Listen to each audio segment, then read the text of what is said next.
I had been planning this moment for weeks.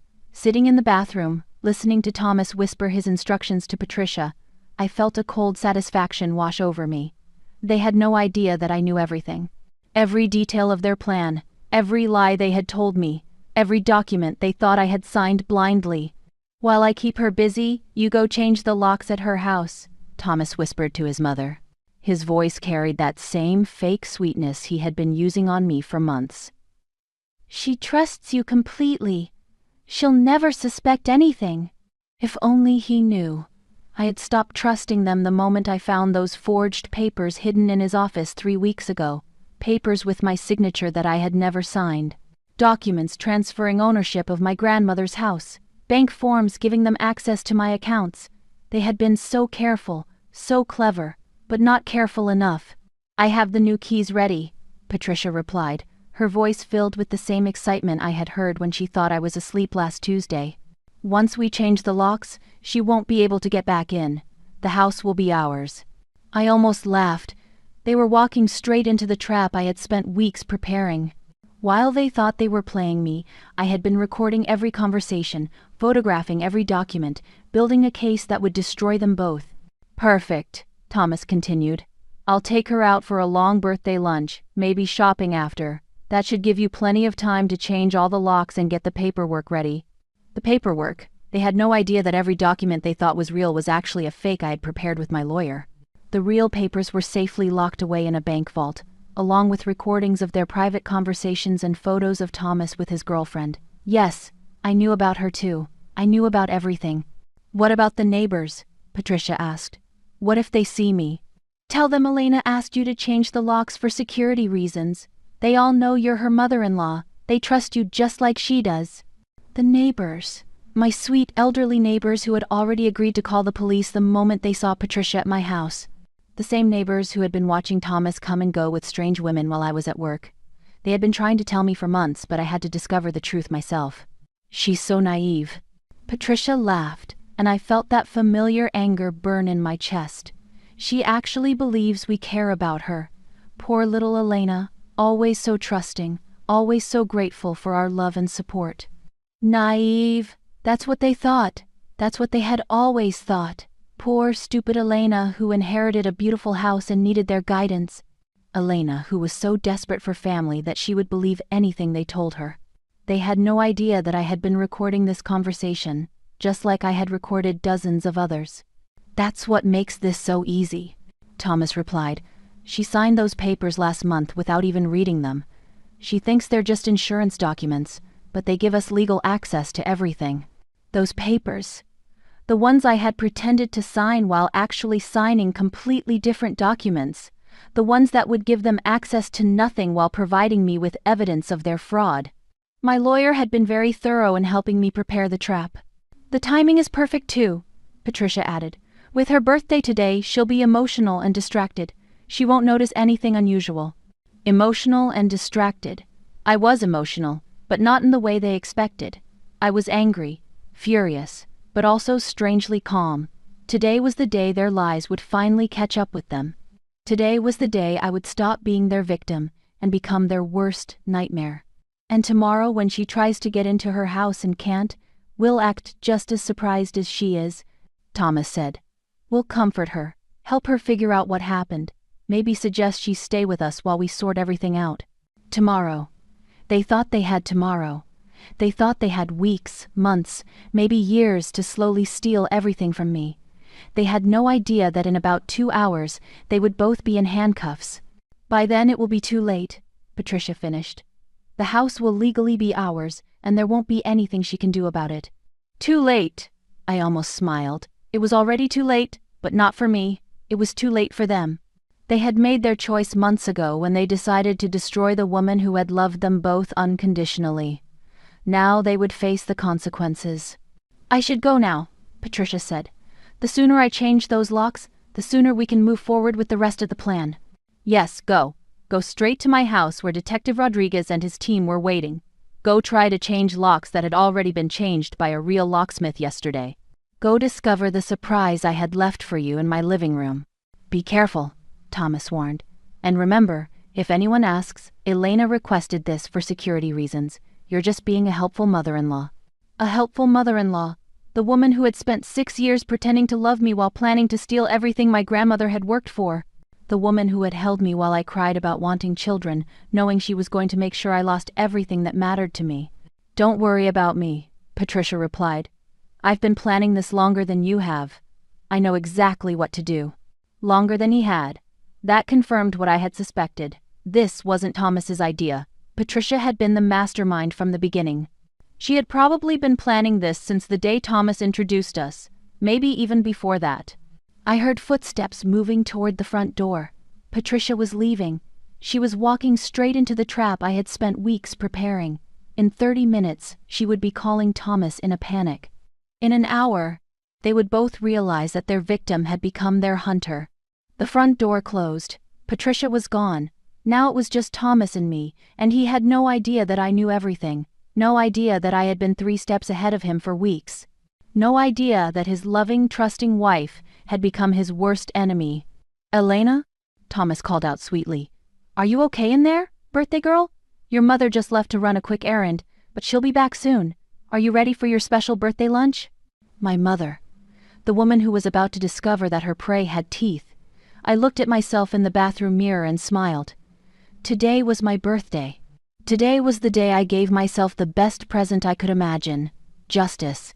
"Just a minute," I called back, my voice perfectly calm. "I'll be right out."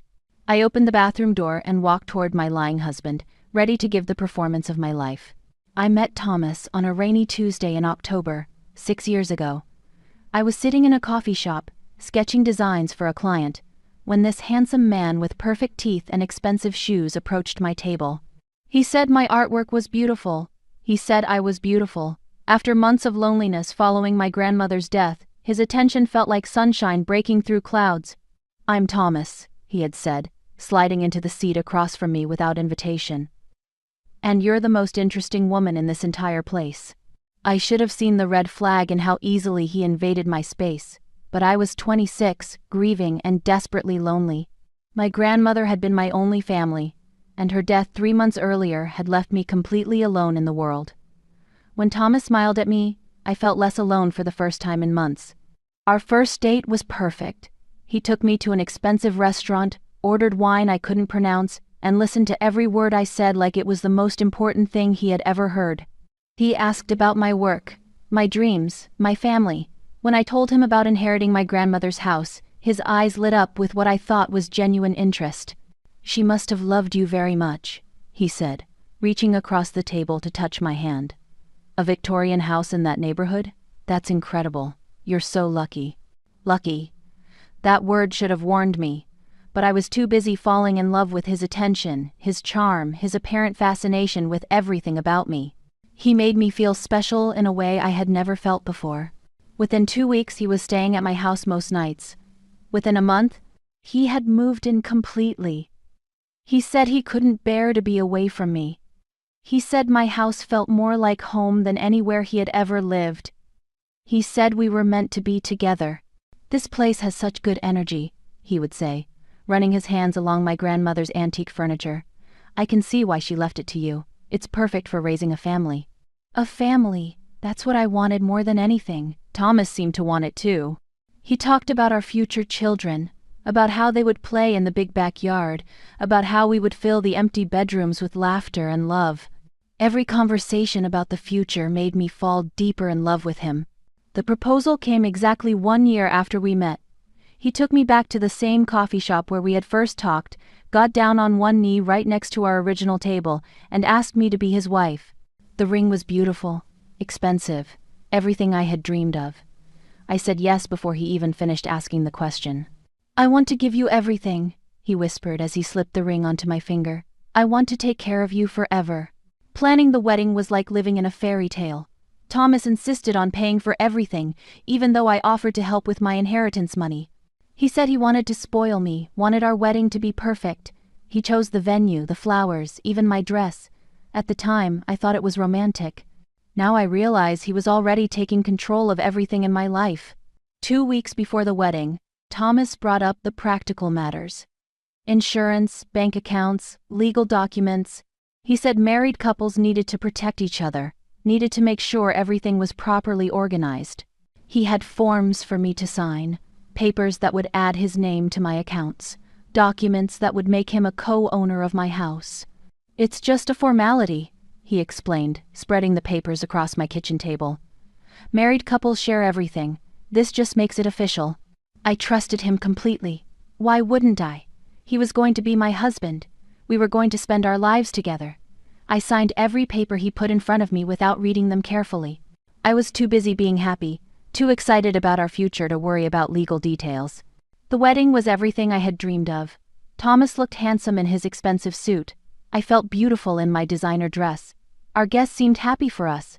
But looking back now, I remember how few people were actually there for me. Most of the guests were Thomas's friends, his family, his business associates. My side of the church was nearly empty. "Don't worry about it," Thomas had said when I mentioned feeling sad about having so few people. "You have me now. You have my family. We're all the family you'll ever need." His family.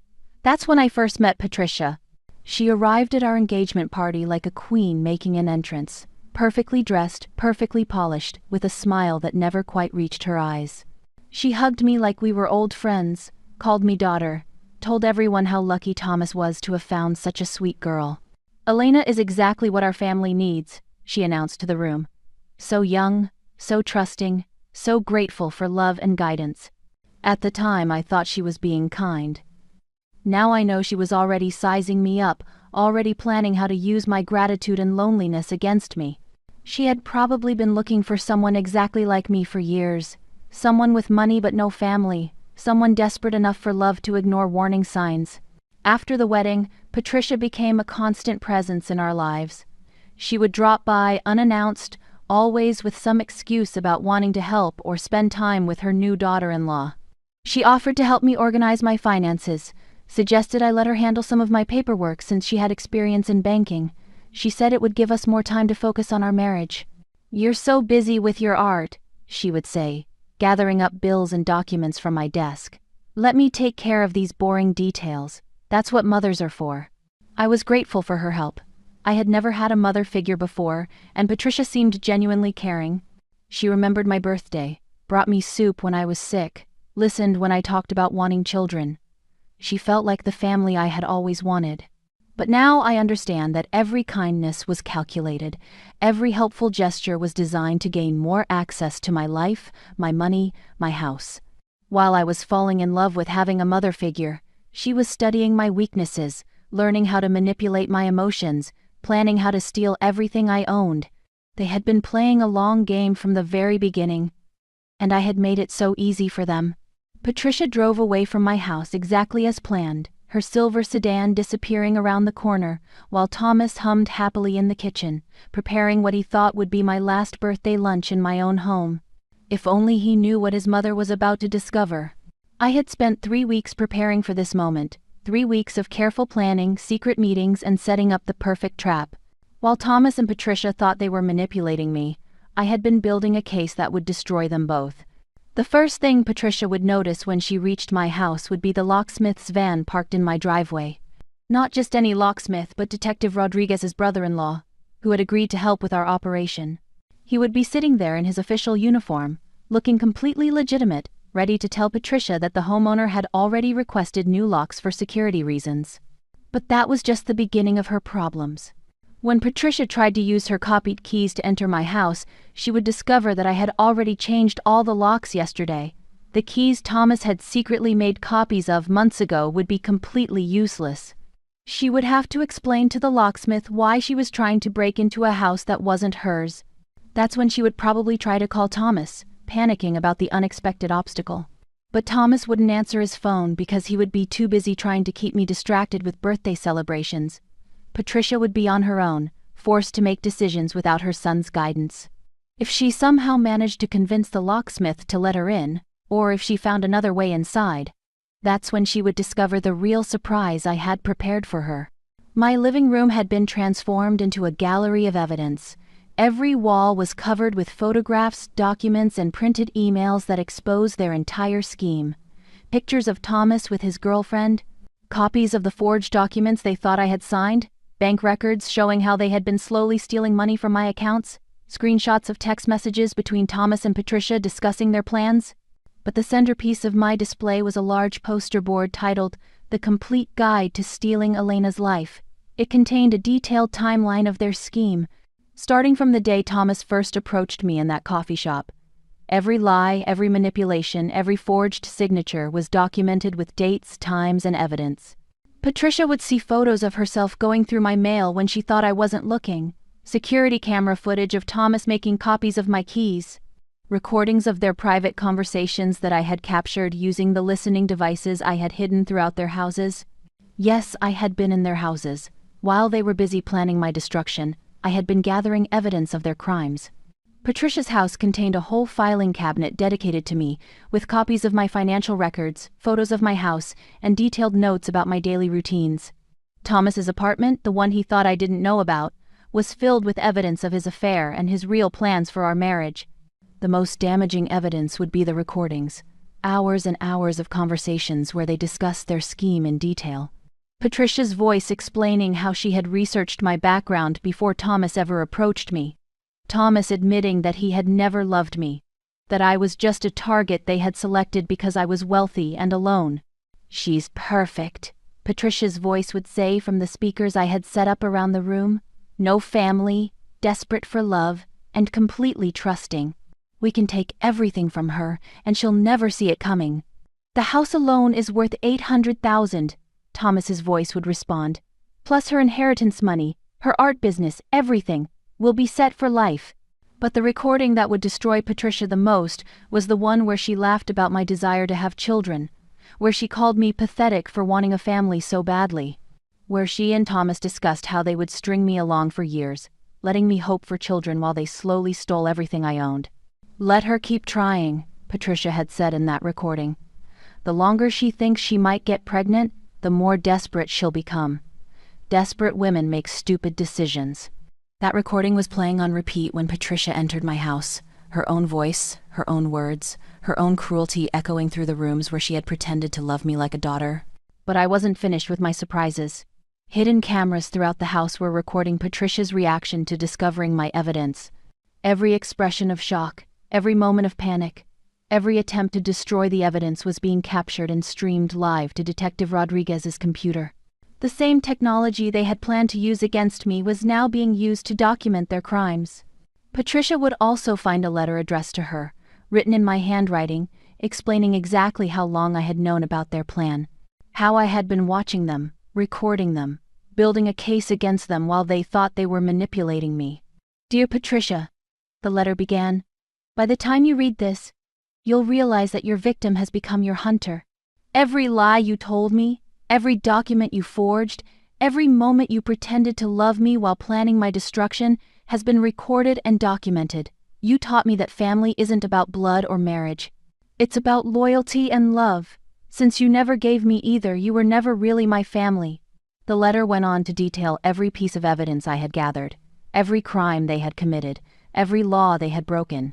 It explained that the police were already involved, that warrants had been issued, that their bank accounts had been frozen pending investigation. But the final paragraph was the one that would hurt Patricia the most. "You thought I was naive and trusting. You were right. I trusted you completely, loved you like the mother I never had, and would have given you anything if you had simply asked. Instead, you chose to steal from me, lie to me, and destroy me. Now you'll discover what happens when someone underestimates the woman they're trying to destroy." By now, Patricia would be frantically calling Thomas, trying to warn him that everything had gone wrong. She would be panicking, trying to figure out how to escape the trap I had spent weeks preparing. But it was already too late for both of them. The net was closing, and there was nowhere left to run. My phone buzzed with Patricia's panicked call just as Thomas was lighting the candles on my birthday cake. I watched his face change from loving husband to confused conspirator as he answered, stepping into the kitchen for privacy. But I had already placed recording devices everywhere. Every word of their conversation was being captured. "What do you mean she knows?" Thomas hissed into the phone, his voice sharp with panic. "That's impossible. She's been acting completely normal all morning." I continued sitting at the dining table, pretending to admire the flowers he had bought me while listening to his world crumble. Through the kitchen doorway, I could see him pacing, running his free hand through his hair the way he always did when he was stressed. "Calm down, Mother. Tell me exactly what you found." The silence stretched as Patricia explained what she had discovered at my house. I watched Thomas's face go pale, then red, then pale again. His expensive shirt was already showing sweat stains under his arms. "Evidence? What kind of evidence?" His voice cracked. "Photos of what? Recordings of what?" I stood up slowly, smoothing my birthday dress, and walked toward the kitchen. Thomas was so focused on his mother's panicked explanation that he didn't notice me approaching until I was standing right behind him. "Is everything okay, honey?" I asked sweetly. "You look upset." Thomas spun around, nearly dropping his phone. For a moment, his mask slipped completely, and I saw the real man underneath, the cold, calculating predator who had been hunting me for 6 years. Then he forced his fake smile back into place. "Just work stuff, sweetheart. Nothing to worry about." He tried to end the call, but I could hear Patricia's voice screaming through the speaker. "Thomas! Thomas! Are you listening? She has everything. Photos, recordings, documents. The police are coming. We need to run." I tilted my head, pretending to be confused. "Was that your mother? She sounds upset. Maybe you should put her on speaker so I can help." Thomas's hand tightened on the phone. "That's not necessary. She's just..." I reached over and pressed the speaker button before he could stop me. Patricia's panicked voice filled the kitchen. "Thomas, listen to me. Elena knows everything. She's been recording us for weeks. There are photos of you with that woman, copies of all the forged documents, recordings of our conversations. She knows about the plan to steal her house. She knows about everything." The silence that followed was deafening. Thomas stared at me with his mouth open, his phone still broadcasting his mother's frantic breathing. I smiled at him, the same sweet smile I had been giving him for 6 years. "Surprise," I said softly. Thomas dropped the phone. It clattered to the floor, but Patricia's voice kept coming through the speaker. "Thomas? Thomas, are you there? We need to leave now. The police..." "How long?" Thomas's voice was barely a whisper. "How long have you known?" "About your affair? 3 months. About the forged documents? 6 weeks. About your plan to steal my house? Almost a month." I picked up his phone and ended the call, cutting off Patricia's panicked rambling, but I've suspected something was wrong for much longer than that. Thomas backed away from me, his eyes darting toward the front door. "Elena, I can explain. This isn't what it looks like." "Really?" I pulled out my own phone and played a recording. His voice filled the kitchen, clear and unmistakable. "She's so naive. She actually believes we care about her. Poor little Elena, always so trusting, always so grateful for our love and support." Thomas's face went white. "Where did you get that?" "From your mother's house. Did you know she keeps detailed files about all your victims?" "Oh yes, I know about the others too. Margaret from Portland, Susan from Denver, Lisa from Phoenix. You and Patricia have quite a system worked out." "You don't understand," Thomas said, his voice getting desperate. "We never meant to hurt you. We just needed the money. My business is failing, and Mother's medical bills." "Stop," I held up my hand. "Just stop lying. I've heard enough lies to last a lifetime." I walked to the kitchen drawer and pulled out a thick folder. "Would you like to see what I've been working on instead of planning my birthday party? Bank records showing how you've been stealing from my accounts. Photos of you with Jennifer, your girlfriend of 8 months. Copies of the real estate documents you forged with my signature. Audio recordings of you and Patricia planning to drug me and have me declared mentally incompetent so you could take control of my assets." Thomas lunged for the folder, but I stepped back. "Don't bother. These are just copies. The originals are with my lawyer, the police, and the FBI. Did you know that financial elder abuse is a federal crime? Even though I'm only 32, the pattern of targeting vulnerable women makes it a federal case." "Elena, please." Thomas's voice broke. "I love you. I know I made mistakes, but I love you." "No, you don't." I felt surprisingly calm. "You love my house. You love my money. You love how easy I was to manipulate. But you've never loved me." My phone buzzed with a text message. I glanced at it and smiled. "That's Detective Rodriguez. Patricia has been arrested." They found her trying to destroy evidence at my house, but of course, everything was already backed up in multiple locations. Thomas made a desperate grab for my phone, but I was ready for him. I stepped aside and he stumbled, crashing into the kitchen counter. "It's over, Thomas. Your mother is in custody, your girlfriend has been questioned and is cooperating with police, and your bank accounts have been frozen. You can't do this to me." Thomas's mask finally fell away completely. "I gave you 6 years of my life. I married you. I pretended to love you." "Pretended. Thank you for finally admitting it." The front doorbell rang. Through the window, I could see police cars in my driveway. Thomas saw them too, and made a run for the back door, but I had anticipated that as well. "I wouldn't," I called after him. "Detective Martinez is waiting in the backyard." Thomas stopped, trapped. He turned back to me with pure hatred in his eyes. "You think you're so smart. You think you've won, but you'll never find anyone who loves you like I did." I laughed, a real laugh for the first time in months. "Thomas, you never loved me at all, and that's exactly why I'm going to be fine." The police knocked on the front door. I walked past my husband of 6 years, the man who had stolen my trust, my money, and my peace of mind, and went to let justice in. Detective Rodriguez stepped through my front door with 2 other officers, their presence filling my living room with an authority that made everything feel real for the first time. Thomas stood frozen in the kitchen doorway, his expensive birthday shirt now wrinkled and stained with sweat, looking nothing like the confident man who had whispered his plans to his mother just hours earlier. "Elena Martinez?" Detective Rodriguez asked, though we had been working together for weeks.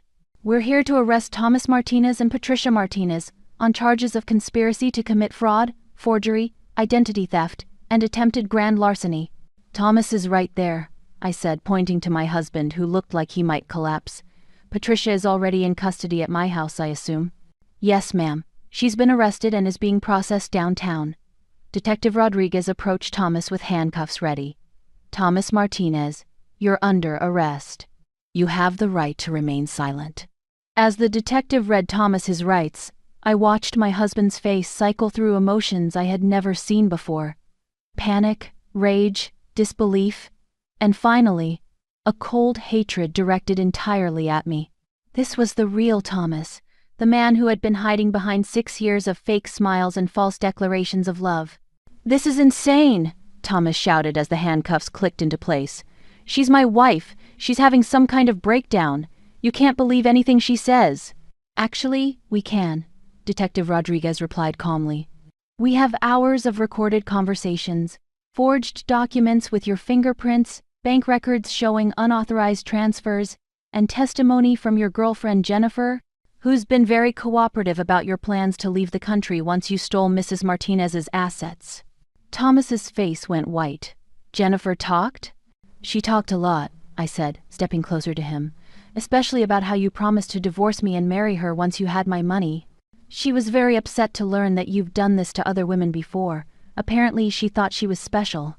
"You destroyed everything!" Thomas screamed at me, struggling against the handcuffs. 6 years of marriage! 6 years of building a life together!" 6 years of lies, I corrected. 6 years of you and your mother planning to steal everything my grandmother worked for. 6 years of me loving people who saw me as nothing more than a target. Officer Chen stepped forward with an evidence bag. "Mrs. Martinez, we'll need the recording devices and any other evidence you've collected." I handed over the small recording device I had been wearing all morning. This captured his conversation with Patricia about changing the locks, plus his confession just now. "Everything else is already in your possession." As they prepared to take Thomas away, he turned back to me one last time. "You'll regret this, Elena. You'll spend the rest of your life alone, and you'll remember that I was the only man who ever loved you." "No, Thomas," I said quietly. "You were the only man who ever tried to destroy me. There's a difference." After they took him away, Detective Rodriguez stayed behind to wrap up the details. "The investigation will take several months, but with the evidence you've gathered, this should be a straightforward case. Both Thomas and Patricia are looking at significant prison time." "What about the other victims?" I asked. "Margaret, Susan, Lisa?" "We've contacted them all. Your evidence has helped us connect Thomas and Patricia to at least 4 other cases across 3 states. They've been running this con for over a decade, targeting women who inherited money or property and had no close family to protect them. I sat down heavily on my couch, the weight of everything finally hitting me. I can't believe I fell for it. I can't believe I was so stupid. You weren't stupid, Detective Rodriguez said firmly. You were grieving and lonely, and they exploited that. These people are professionals. They study their victims, learn their weaknesses, and use their emotions against them. The fact that you figured it out and fought back makes you incredibly strong. Over the next few hours, I gave my final statement and signed the last of the paperwork. The house felt strange and empty without Thomas's presence, but for the first time in months, it also felt peaceful.